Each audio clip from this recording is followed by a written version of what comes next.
강원도 현안과 이슈를 들여다보는 시간입니다. 신종 코로나 바이러스 감염병 사태가 장기화되면서 정부에서 시행하는 전국민 긴급재난지원금에 대한 이슈가 끊이지 않고 있는데요. 코로나19 이후에도 2차 혹은 변종 바이러스 감염증 우려까지 대두되며 이후의 재난지원금 정책에 대한 궁금증도 커지고 있습니다. 그래서 이번 시간에는 재난지원금이 우리 강원도에 미치는 영향 그리고 앞으로의 방향성에 대해 심도 있게 들여다보는 시간 마련했습니다. 스튜디오에 대통령 직속 국가균형발전위원이신 이기온 한림대학 교수 그리고 박건영 덕성여대 교수 나와 계십니다. 안녕하십니까? 안녕하세요. 네, 안녕하십니까? 네, 코로나19로 인해서 처음으로 이제 국가 재난지원금까지 지급이 되고 앞서 저희가 보도해드렸듯이 이 재난지원금이 풀리자마자 상인들은 매출이 이전 수준을 회복하는 등 좀 경기에 활력을 불어넣고 있다 이렇게 보고 있는데 코로나19로 시행 중인 전 국민 대상 긴급재난지원금에 대해서 교수님은 어떻게 보고 계십니까? 우선 이 코로나 바이러스 감염 사태를 거쳐가면서 이제 많은 생각을 하게 됩니다. 네. 온 인류가 이제 어려움을 겪고 있죠. 그러니까 제가 월드미터 이제 통계를 보니까 어제 기준으로 해서 550만 명이 세계적으로 감염돼 있고 네. 그중에 34만 7천 명이 사망을 했더라고요. 그래서 선진국 중에 선진국이라고 할 수 있는 미국에서는 168만 명이 감염된 데다가 99,348명이 이제 사망을 했어요. 네. 바이러스라는 게 특징이 이제 지위 고하를 따지질 않습니다. 네.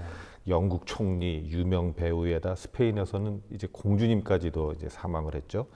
근데 확진자나 사망자 중에는 또 이제 취약 계층이 또 대부분입니다. 네. 바이러스는 모두한테 평등하지만 감염증의 대처와 치료에 있어서는 또 불평등하다는 점을 보여줍니다. 네.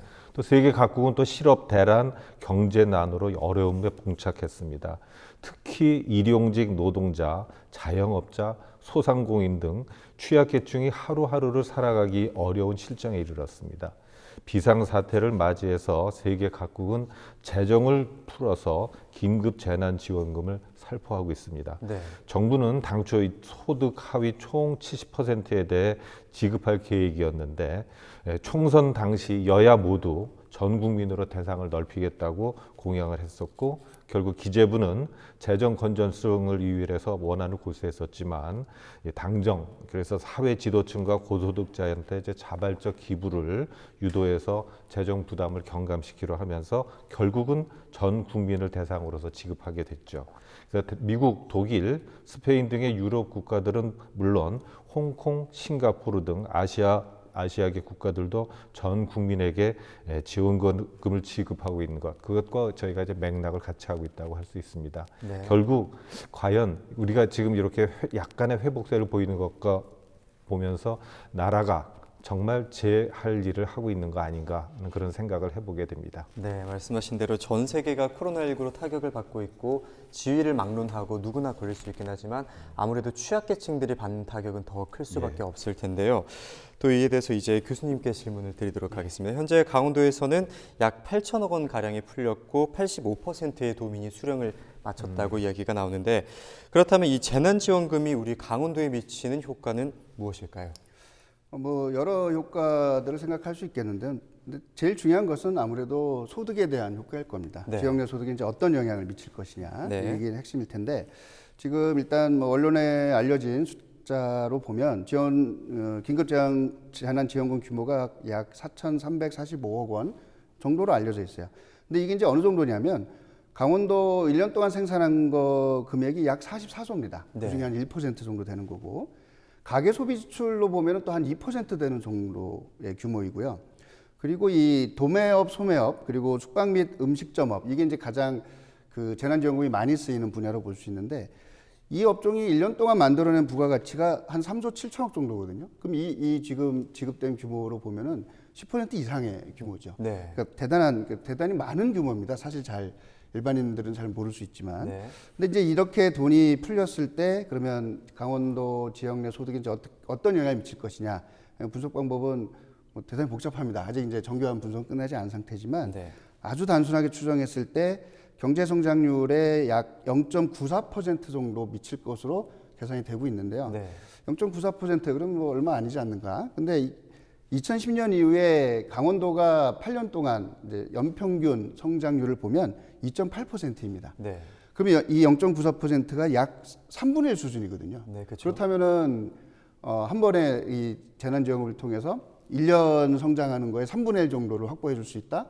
그렇다면 이거는 경기 침체를 막는 데 있어서 상당한 효과를 기대할 수 있는 거죠. 이 부분이 이제 가장 그 큰 효과라고 보고요. 그다음에 또 지자체가 내는 돈도 있고 또 사람들의 미래에 대한 생각을 바꿔주는 효과까지 생각해 보면 네. 우리가 지금 말씀드린 것보다 훨씬 더 긍정적인 효과는 커질 것으로 보입니다. 네, 말씀하신 대로라면 이제 또 지자체 10%면 상당히 많은 금액이 풀렸고 또 강원도에서는 이제 정부와는 좀 다른 방향으로 기부도 좋지만 소비를 해라. 이른바 쓰리고 정책을 사용하면서 지역 상인을 돕고 또 경제도 살리면서 나눔도 실천하자 의미의 이러한 캠페인까지 실천을 하고 있는데 앞서 이야기해 주신 재난지원금의 효과를 생각했을 때 재난지원금의 특성에 대해서 교수님께서 한번 짚어주실까요? 아까 말씀드린 대로 전 세계가 다 이제 지원을 하고 있는데 그 효과를 가만 따져보면 우리나라가 크게 더 볼 것이다 하는 그런 생각이 듭니다. 이게 네. 우리가 늘 지적하기로는 자영업자가 많아서 문제라고 생각했는데 이 경우에는 또 그 반대 효과가 나오고 있거든요. 그 이유는 우리나라 자영업자 비중이 다른 나라들에 비해서 월등히 높은데 우리나라 이제 지금 현재 한 25.1% 정도 됩니다. 네. 영국은 15%, 미국은 6%, 일본은 10% 정도가 이제 자영업자 비중이에요. 그리고 또 우리는 또 매우 다양한 자영업 비중들이 있습니다. 네. 따라서 이제 긴급 재난 지원금을 쓸 곳이 많다는 얘기입니다. 네. 여러분 혹시 그 외국의 방송을 보시면 아시겠지만 미국 그다음에 유럽 이쪽에 줄 서 있는 데가 다 식품 살라고 줄 서 있습니다. 네. 또 우리는 여러 군데로 다 갈 수가 있거든요. 쓸 곳이 많을 뿐만 아니라 혜택을 보는 사람들도 많다는 얘기죠. 네. 게다가 우리나라는 이 저렴한 교통비 덕분에 저녁 시간에 많은 또 소비 활동이 이루어집니다. 정부가 직접 꽂아두는 이게 단기간에 다 써야 하는 돈들이다 보니까 아주 많은 자영업자들한테 그게 돌아가고 그들이 또 나와서 그 돈을 또 소비해서 돈이 돌고 도는 효과를 볼 수가 있습니다. 네. 이 돈들은 또 반드시 써야 하는 돈이지 않습니까? 그것도 쓸 수 있는 시간이 또 정해져 있고요. 8월 말까지로 그렇습니다. 정해져 있죠. 낙수 효과라는 것은 우리가 아무리 봐도 없지만 이런 그 직수 효과, 그래서 직수 효과가 내는 이제 승수 효과는 우리가 지금 당장 몸으로 체험을 하고 있습니다. 게다가 이제 속도가 중요한데 우리는 이제 발달된 이 정보 시스템 덕분에 5월 4일만 하더라도 당일 하루에 283만 가구에 1조 3천억 원을 지급 완료했습니다.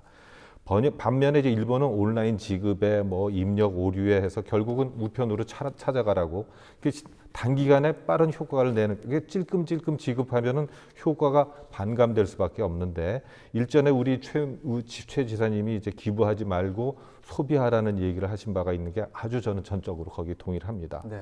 그럼 이제 재난지원금이라는 것은 지금처럼 이렇게 일회성인 반면에 기본소득은 일정한 금액을 오랜 기간에 걸쳐 꾸준히 지급해야 하는 그런 속성이 있습니다. 네. 보통 우리가 기본소득이라고 하면 한 5가지 조건을 만족해야 되는데 모두한테 지급해야 된다는 보편성이 있어야 되고요. 그다음에 심사가 필요 없는 그런 무조건적으로 지급해야 된다는 것이 있고 개인에게 우리 지금 이제 가구 단위로 지급을 하고 있는데 그렇죠. 개인에게 지급하는 그런 개별성 그리고 현금으로 줘야 된다는 그런 현금성 그다음에 일정 간격으로 지속적으로 지급해야 되는 정기성 요 5가지 요소를 갖춰야 우리가 기본소득이라고 얘기를 합니다. 그래서 정부에서도 코로나19 위기 극복을 위해서 이 편성한 긴급 재난 지원금은 기본소득이 아니라는 점을 이제 못 바꿔 놓은 바가 있죠. 네, 교수님께서 긴급재난지원금의 특성과 또 기본소득과의 차이점에 대해서 이야기를 해주셨는데요. 영업자의 비율이 25.1%로 다른 나라에 비해서 우리나라가 좀 많고 또 자영업자의 종류도 다양하기 때문에 재난지원금을 쓸 곳이 많고 또 이에 대해서 좀 지역 경기를 끌어올릴 수 있는 확실한 마중물 역할을 했다 이렇게 볼 수 있을 것 같은데 그렇다면 이번엔 교수님께 질문 드리도록 하겠습니다. 말씀하셨던 것처럼 재난지원금에 대한 재정 건정성 문제도 계속해서 제기되고 있는데요. 이 부분에 대해서도 한번 짚어주실까요? 예, 뭐 재정 건전성 중요하죠. 이 정부 부채가 이렇게 자꾸 쌓이게 되면은 네. 뭐 경제학 이제 기본 원리에서도 나와 있는데요. 투자나 소비가 감소하고 네. 또 물가 상승으로 이어질 수도 있고요. 결정적으로 미래 세대가 그 부담을 다 져야 된다는 문제가 있습니다. 이런 것 때문에 그 재정 건전성 관리가 이제 중요하다 이런 주장을 하는데, 근데 이제 이번에 그 지급된 그 재난지원금 규모를 보면 전국적으로 뭐 예산이 약 14조 3천억 정도 되고 있고, 근데 이게 2020년 정부 총 예산이 513조가 넘어가고 있거든요. 그거와 비교해 보면은 3%가 채 안 되는 수준입니다. 네. 그러니까 이 자체는 어떻게 보면 이 재난지원금 자체로는 재정 건전성하고 좀 거리가 좀 멀다고 볼 수 있겠죠. 네. 이러다 보니까 이제 나온 얘기가 이제 뭐냐? 그러면 앞으로는 어떻게 될 거냐? 앞으로 이제 이게 이런 식으로 지출이 되면은 정부 부채, 국가 부채가 느는 거 아니냐? 이제 바로 이 부분을 이제 두려워하는데. 네. 사실 저는 좀 재정 건전성에 대한 논란을 좀 보는 시각을 좀 바꿔야 되지 않느냐. 네. 이게 지금까지 뭐 국가가 생기고 뭐 정부가 생기고 했던 그 과거의 그 틀에서 그대로 재정 건전성을 판단하고 있거든요. 근데 세상 변하고 있단 말이죠. 이번에 그 유례를 살 수 없는 충격이 온 거고. 네. 그럼 이런 변화 속에서 앞으로 무엇을 할 것인가 생각해 본다면 그냥 단지 국가 부채 비율이 얼마가 되고 그 증가율이 어떻고 뭐 얼마가 미래 세대가 져야 되고 하는 그 논리들은 이제는 좀 설 자리가 없지 않는가. 그러니까 앞으로 이런 변화들, 경제 구조의 변화라든지 아니면 지속적으로 부정적 효과가 생길 수 있을 텐데 이런 것들을 해결해 나가는 과정에서 재정의 역할, 이런 쪽에서 건전성을 좀 들여다봐야 되는 거 아닌가, 이런 생각을 좀 합니다. 네, 그럼 아직까지 재정 건전성에는 문제가 없다는 말씀이신 거죠? 그렇다고 볼 수 있죠. 네, 그렇다면 WHO는 이번 코로나19를 팬데믹 선언을 했고 또 감염병 전문가들은 추가적인 감염 사태를 대비해야 한다고 말합니다. 또 앞으로 포스트 코로나에 대한 대비를 또 해야 할 것 같은데 코로나19와 같은 신종 감염병 사태가 이후로도 지속될 것이라는 우려가 현재 높은 상황인데요. 이는 결국 역시 재난지원금도 일회성 정책으로는 끝낼 수 없다는 얘기가 되겠죠. 그렇다면 이러한 문제에 대해서 재정 건전성 문제 등이 계속적으로 지속적으로 제기가 될 텐데 앞으로 재난지원금 정책 방향에 대해서는 어떻게 가야 한다고 교수님께서는 보고 계십니까? 예, 금방 말씀드렸지만은 지금 자체로 일회성만 놓고 본다면 재정 건전성 문제가 안 될 수도 있을지 모르겠습니다. 그런데 금방 말씀하신 대로 네. 이게 과연 언제까지 지속이 될 거냐, 네. 일회성으로 과연 끝날 수 있느냐, 그건 이제 아무도 알 수 없는 거고. 근데 지금 상황을 보면은 한 번의 지급으로 모든 문제를 해결하기에는 쉽지 않아 보입니다. 네, 그렇다면 뭐 재난지원금이든 뭐 정부 지출이 어떠한 형태로든지 간에 계속해서 증가할 가능성이 있는데 아까도 잠깐 말씀드렸지만 결국 그 재정 건전성을 걱정하는 분들이 그런 얘기를 하는 거예요. 앞으로 어떻게 할 거냐? 지금 뭐 속된 말로 총알을 다 쓰고 나면 네. 이제 어떻게 할 것이냐? 자, 그런데 이 지금 긴급 재난지원금 효과가 벌써 이제 나오고 있다는 얘기가 있고요. 그래서 과거와는 다른 정책을 통해서 이 경기 침체를 막아냈다고 한다면 이제는 생각을 바꿔야 되는 거죠. 그러면 과거처럼 뭐 그냥 필요한 부분에 돈을 쓰고 그러면 이 돈을 오늘은 썼으니까 그 다음 날 뭐 이렇게 다시 메꿔놓고 하는 식으로 접근해서는 안 된다는 얘기입니다. 이게 상황은 변했고 문제의 성질은 바뀌었는데 그 틀을 그대로 갖고 있다고 한다면 새로운 환경 변화에 대한 정책을 만들어내는 게 이제 쉽지 않겠죠. 네. 거기에다가 만약에 그러면 꼭 좀 다른 관점에서 그러면 재난지원금의 효과랑 별도로 계속해서 이 부정적 효과가 커져서 정부 지출이 증가하면 또 어떻게 할 거냐 이런 얘기를 하게 되는데요. 계속 말씀드리지만은 지금 생긴 변화 그리고 지금 재정 지출이 증가하는 것은 과거하고 완전히 다른 성격입니다. 네. 이런 관점에서 재난지원금과 재정 건전성의 문제를 풀어야 될 것이고 재난지원금이 앞으로 그러면 어떻게 돼야 될 것이냐를 고민해야 된다는 생각이 좀 듭니다. 네. 이 코로나19 이전의 세상을 계속 가정하고 있으면 코로나19가 가져온 삶의 변화를 이해를 못하는 거죠. 네. 경제 구조의 변화도 이해하지 못하고 과거의 틀로 얘기를 하게 되면 계속 그 자리에서 맴돌고 마는 거죠. 재난지원금 같은 경우도 앞으로는 만약에 재난지원금이 이런 경기 침체 효과가 상당했다고 한다면 상쇄화하는 방안을 좀 생각을 해봐야 될 겁니다. 아까 잠깐 말씀하셨던 기본소득으로 뭐 전환을 한다든지 뭐 여러 가지 방법을 생각해 볼 수 있을 거예요. 네.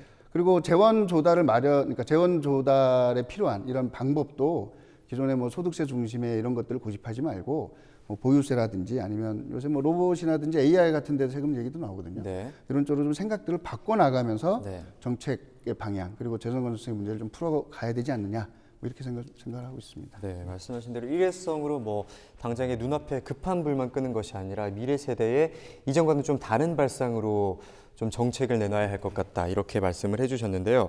그렇다면 이번 재난지원금 정책과 기본소득을 말씀하신 대로 좀 연계할 수 있는 가능성은 없을까요? 물론이죠. 네. 이게 재난지원금이 이제 아까 그 우리 정부 관계자가 기본소득이 아니라고 이제 강변했던 이유는 이제 당초에 하위 70% 지급이라는 이 선별성을 이제 강조했기 때문인데 결국 우리가 보편적으로 지급하게 되지 않았습니까? 그렇죠. 그러니까 보편적으로 지급하고 선별적으로 환수하면은 기본소득의 그 취지로 좀 갈 수가 있지 않을까. 네. 그래서 이 참 재밌는 게 프란체스코 교황께서 이제 또 기본소득의 이제 지지자이십니다. 그래서 부활절 서한에서 이제 기본소득을 좀 고려해 봐야 되겠다고 이제 말씀하시면서 이렇게 말씀하십니다.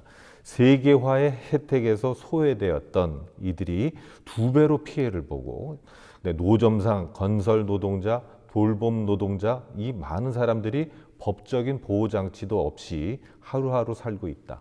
그래서 지금이야말로 당신들이 수행하고 있는 필수적이고 고귀한 임무를 인정해주고 영예롭게 하는 그런 보편적 기본소득을 고려할 때 이렇게 강조를 하셨거든요. 네.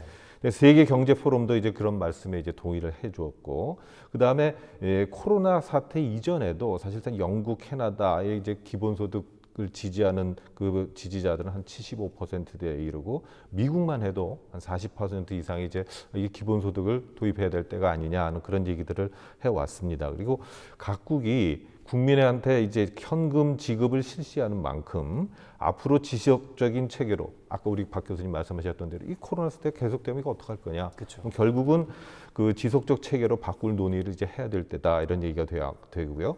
네. 기본소득에 대한 이제 열렬한 옹호장이 이제 영국 런던 대학의 가이 스탠딩 교수 이제 기본소득책 아주 명저가 있습니다. 네. 그래서 코로나 19가 글로벌 경제 시스템을 침체의 끝자락으로 아주 옮겨 놓았다. 그래서 과거에는 기본소득 없이도 경제가 살아남을 수 있었지만 이 팬데믹 시대를 맞아서는 경제가 기본소득 없이 살아남을 수 없게 되었다. 이렇게 아주 강력하게 기본소득 도입을 주장하고 계세요. 네. 게다가 이제 닥터 둠이라고 알려져 있는 이제 누리엘 루비니 교수는 모든 미국 거주자에게 현금을 지급하는 것이 경기 침체의 충격을 완화하는 가장 효과적 정책이라고 이제 말할 정도로 네. 이 기본소득에 대한 얘기를 해왔고 네. 또 뭐 주류 경제학의 그 교과서하면 교과서 중에 교과서인 맹큐 교수조차도 돈이 필요한 사람을 추려내는 것이 매우 어렵고 여러 문제가 발생할 수 있기 때문에 모든 미국인에게 현금을 최대한 빨리 지급하는 것이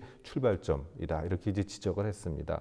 예전에 이제 우리 무상급식 논란 당시에도 아니 이건희 손자한테도 공짜 밥을 줘야 하느냐 하는 그런 논란들이 주장들이 나왔었는데 네. 이제는 그런 얘기들을 아무도 하지 않지 않습니까? 네.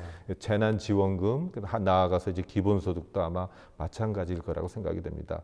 나라가 존재하는 이유는 나라의 주인인 국민들이 힘들 때 어려움을 헤쳐나가는 구심점 역할, 즉 우리가 컨트롤 타워가 필요하기 때문에 나라가 존재하는 것인데 이 디지털 경제, 자동화 기술이 발달하면 노동 수요는 줄어들 수밖에 없습니다. 그래서 기본소득과 같은 새로운 분배 모델이 이제 필요하게 되는 것이죠.